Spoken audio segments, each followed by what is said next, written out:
പ്രിയപ്പെട്ട പ്രേക്ഷകരെ, കണ്ണൂരിൽ പോലീസിനെ ബോംബെറിഞ്ഞ കേസിൽ വി.കെ. നിഷാദിന് വീണ്ടും പരോൾ അനുവദിച്ചിട്ടുണ്ട്.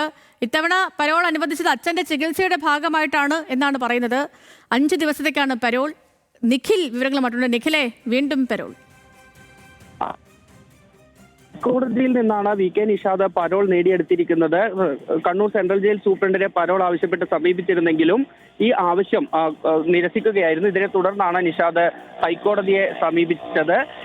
ഏറ്റവും പ്രധാനപ്പെട്ട കാര്യം, 1 മാസത്തെ പരോൾ കഴിഞ്ഞ് നിഷാദ് തിരികെ ജയിലിലേക്ക് എത്തിയിട്ട് 3 ആഴ്ച കഴിയുന്നതേ ഉള്ളൂ. അതിനിടയിലാണ് വീണ്ടും ഇത്തരത്തിൽ അച്ഛന്റെ ചികിത്സയുമായി ബന്ധപ്പെട്ട കാര്യങ്ങൾ പറഞ്ഞുകൊണ്ട് നിഷാദ് പരോളിന് അപേക്ഷ നൽകിയത്.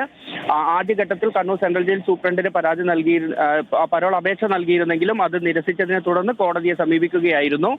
നവംബറിലാണ് നിഷാദിനെ ഇത്തരത്തിൽ ശിക്ഷിക്കുന്നത്. 20 വർഷത്തെ തടവാണ് പോലീസിനെ ബോംബെറിഞ്ഞ കേസിൽ നിഷാദിനും ഒപ്പം തന്നെ TCV നന്ദകുമാറിനും ഉണ്ടായിരുന്നത്.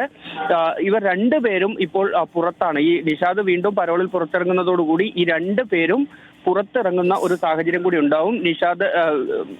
നന്ദകുമാർ ഇപ്പോൾ പുറത്താണ് ഉള്ളത്, പരോളിൽ ഇറങ്ങിയിട്ടാണ് ഉള്ളത്. നേരത്തെ തന്നെ ഇത്തരത്തിൽ വി.കെ. നിഷാദിന് പരോൾ ലഭിച്ചതൊക്കെ വലിയ വിവാദമാവുകയും ചെയ്തിരുന്നു.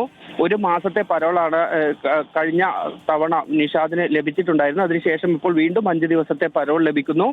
പയ്യന്നൂർ നഗരസഭയിലേക്ക് തിരഞ്ഞെടുക്കപ്പെട്ട നിഷാദിന് ഈ ശിക്ഷിക്കപ്പെട്ടതിനെ തുടർന്ന് ഇതുവരെയും സത്യപ്രതിജ്ഞ ചെയ്യാൻ സാധിച്ചിട്ടില്ല എന്ന കാര്യം കൂടിയുണ്ട്. ഓക്കെ നിഖിൽ, ശരി. നിഖിലാണ് കണ്ണൂരിൽ നിന്ന് വിവരങ്ങൾ നൽകിയത്.